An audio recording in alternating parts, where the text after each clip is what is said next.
E com o desembargador Rogério de Oliveira, com o desembargador João Batista Damasceno e com o desembargador poeta Antônio Carlos Esteves e com você, ouvinte, através do telefone 35720760. Você também participa desse programa, você é o mais importante nessa nossa mesa de debates. E quer saber por quê, ouvinte? Porque você agora tem a oportunidade de saber como fazer e o que fazer para participar da evolução das coisas, da evolução da sociedade. Você tem agora a oportunidade, você que sabe que não adianta as pessoas criticarem sem demonstrarem, sem apresentarem uma opção para as saídas, está aí. A votação no Conselho é a sua hora de saber que você pode fazer alguma coisa para melhoras. Então, seja bem-vindo e vamos ouvir aqui. Gilcimere Souza, professora, conselheira tutelar. Como é ser conselheira tutelar, essa experiência que a senhora já tem há 3 anos, professora Gilcimere? Bom dia. Bom dia a todos, ouvintes. Bom dia a todos aqui. É com imenso prazer que eu estou aqui, nessa oportunidade para falar um pouco sobre o processo de eleição do Conselho Tutelar. Que vai ocorrer agora, domingo, dia 4 de outubro, uma grande conquista, que alguns anos atrás ocorria apenas em determinados municípios, e hoje não, no Brasil inteiro. Esse momento em que a sociedade civil organizada está apresentando seus representantes para conselheiro tutelar. Então, o Conselho Tutelar é um órgão de garantia do direito da criança e do adolescente, e o representante é aquele comprometido, comprometido com essa causa. Então, nesse dia 4, a partir das 9 horas, os ouvintes compareçam nesse momento, nesse momento de você expressar, esse direito dos seus filhos, para quando precisar ter onde recorrer, que é no Conselho Tutelar mais próximo do seu bairro. E o que faz o conselheiro tutelar? Bom, o conselheiro tutelar, ele atua em todas as áreas relacionadas à criança e ao adolescente, O Estatuto garante o direito da criança desde o nascimento até a fase da adolescência. Então, quem é esse personagem, do sistema de direito? Ele está ali, para garantir. Para garantir o quê? Políticas públicas, Ele é acionado nas escolas. O conselheiro, ele realiza palestras, ele acompanha os alunos faltosos, aquele aluno que está faltando na escola. O diretor é obrigado a encaminhar para o Conselho Tutelar.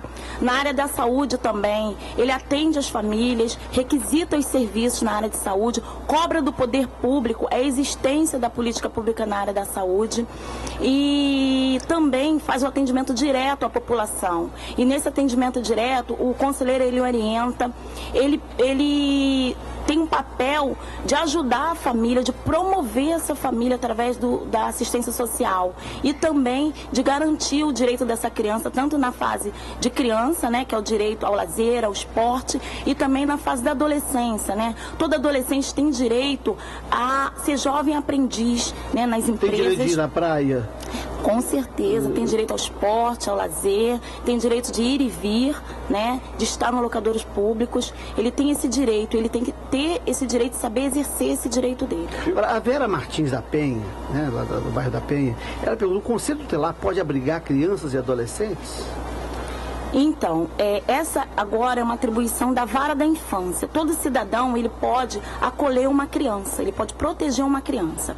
O conselheiro tutelar, como ele é referência, direto na comunidade, direto no local onde ele está atuando, quando acontece isso, em primeiro lugar, ele tem que tentar promover aquela família, porque a prioridade daquela criança, daquele adolescente, é permanecer na família. Caso não consiga, ele aciona, ele encaminha um relatório para a vara da infância e faz o acolhimento daquela criança, mas com a perspectiva de promover essa família, essa criança voltar ao seio familiar. Deixa eu aproveitar aqui, Ciro, fazer outra pergunta aqui do José Mário do Meia. Obrigado, Zé Mário. O que fazer quando o Conselho Tutelar recebe uma notícia da prática de crime contra a criança ou adolescente? Ele tem que se dirigir a... O que ele faz na verdade aí? Então, esse crime, pode ser visto como diversas maneiras, vão tratar de violação, né? Aquela criança está sofrendo maus tratos, espancamento. E aí o que ele faz? Ele procura diretamente ao conselho, ou ele liga para o Disque 100, ou ele liga diretamente também para os telefones do Conselho Tutelar e formula sua denúncia, ou pessoalmente. E, então, pode continuar? Então, aí o que o conselheiro, é dever do conselheiro? Atuar nessa situação, através, ou ele vai fazer a visita domiciliar, ele pode ou ele requisitar a policial para acompanhar? O conselheiro? O conselheiro, não cabe, porque o Conselho Tutelar, ele não é um órgão que vai estar representando o poder no sentido repressivo, né? Ele não vai estar ali naquele momento, o conselheiro. Ele vai sim, ele pode ir até fazer uma visita na casa dessa família, convidar essa família para comparecer ao Conselho Tutelar, fazer contato com a escola, para ver se a escola sinaliza alguma questão de maus tratos, se tem alguma passagem no hospital dessa criança. Então ele vai atuar nesse sentido, para verificar junto à família ou junto aos vizinhos, amigos a quem fez a denúncia, se procede ou não. Você é conselheira tutelar em que área? Então, eu atuo em Jacarepaguá. E é uma área grande, né? Uma área muito extensiva. Até o momento nós tínhamos apenas um conselho na colônia Juliano Moreira para atender de Vargem Grande, Vargem Pequena, Barra da Tijuca, Taquara, Cidade de Deus, toda essa extensão. Hoje nós temos mais um conselho na Barra da Tijuca, né, para atender Vargem Grande, Vargem Pequena, Rio das Pedras, que também é uma extensão muito grande. E hoje nós inauguramos essa semana, né, o Conselho Tutelar da Taquara, que vai também atender uma grande extensão em Jacarepaguá. Qual é os casos mais comuns que chegam aos conselhos tutelares de violência contra a criança? Então, nesses últimos tempos, nós temos atendido muitos casos de maus tratos, né? Agressões físicas e graves, e também abuso sexual. Veja, ouvinte, estamos aqui com uma indagação muito importante, indicativa de que as pessoas estão compreendendo a real dimensão do programa. A dona Hermelinda, obrigado, dona Hermelinda, da Tijuca, ela quer saber por que as eleições para os conselhos tutelares não são tão divulgadas na mídia. Isso só acontece quando estão em cima das eleições. Pois é, dona Hermelinda, vamos ouvir os principais interessados na divulgação, mas de antemão eu posso lhe dizer, o que é para o bem real da sociedade encontra uma certa resistência de ordem econômica, porque isto não dá dinheiro, isto não dá projeção política. E dentro deste meandro, dentro deste cenário, o que acontece, dona Hermelinda, é isto, é quando as pessoas caem na vida, como se diz na linguagem popular, caem na real, só se surpreendem criticando, só dizendo o que está errado. Mas na hora de participar, essas pessoas desaparecem. Então o programa tem isso, dona Hermelinda. O programa quer ir ao encontro dessas dificuldades e colaborar para que elas não subsistam. Aproveitando a pergunta da ouvinte, Gilcimere, explica para os nossos ouvintes o que é preciso para ser conselheiro tutelar. Quais são os requisitos que precisa? E se o conselho tutelar, é uma pergunta aqui do Rogério Salles, lá de Niterói, obrigado, Rogério, pela sua pergunta, se o conselheiro tutelar é remunerado. E se você não sentir nenhum constrangimento, quanto ganha um conselheiro tutelar? Sim, então, para ser um conselheiro tutelar, ele tem que ter ensino médio, ele tem que atuar 2 anos com criança e adolescente, e ele é remunerado sim. O conselheiro ganha atualmente hoje 3.000, mais ou menos em torno de 3.200. Só que eu também pensei que era apenas ter o ensino médio e ter uma experiência com criança e adolescente de 2 anos. Pois eu me enganei.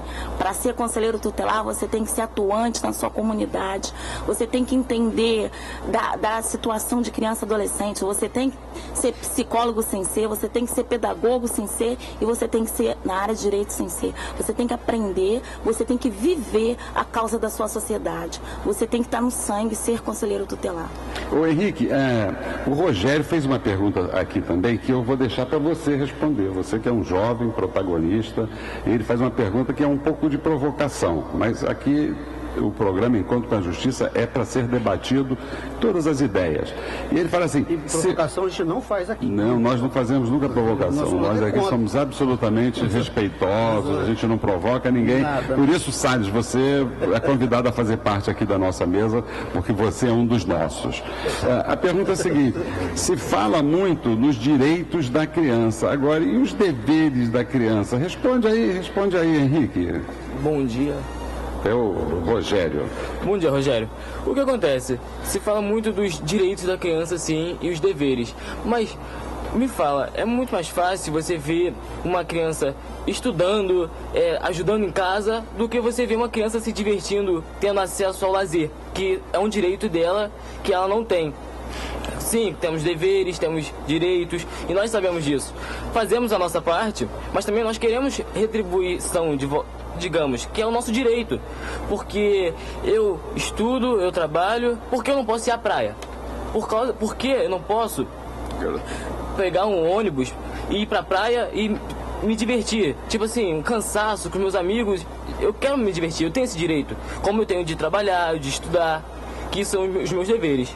Essa é a minha opinião. E estudar já é um trabalho, né? O trabalho intelectual é um trabalho, né? Aliás, eu sei do filho de um colega nosso que respondeu a ele assim: ô pai, o seu trabalho é o meu trabalho é estudar, não é isso? Exatamente isso. Eu queria perguntar à professora, ô Ciro, nessa eleição de domingo, se o eleitor qualquer um de nós, né, eleitor brasileiro, ele pode votar em mais de um conselheiro ou é um só? Como é que é isso? Não, cada eleitor pode votar apenas em um conselheiro da sua área de abrangência, né? Cada área de abrangência foi dividido por título eleitoral. Então ele vai lá com seu título, com a sua identidade, vai ser verificado se o eleitor era daquela área ali, do bairro, né?